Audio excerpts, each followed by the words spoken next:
Hello guys, welcome back to our channel. When your Daikin air conditioner remote suddenly stops working, it can make the entire unit feel unusable, even though the AC itself is perfectly fine.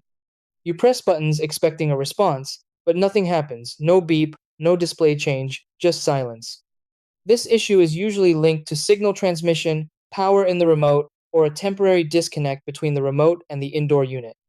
Since Daikin remotes rely on infrared communication, even small interruptions like weak batteries, blocked sensors, or glitches can stop them from functioning properly.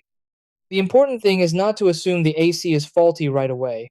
By following a few precise checks, you can quickly restore control and get everything working again. In this video, I'll guide you step by step on how to fix a Daikin Aircon remote that's not responding. Try these. Step 1. Replace the batteries in the remote with new ones. Step 2. Point the remote directly toward the indoor unit sensor. Step 3. Turn off the AC from the main power source. Step 4. Wait briefly before turning the power back on. Step 5. Clean the remote sensor area on the AC unit. Step 6. Turn on the AC and test the remote for proper response.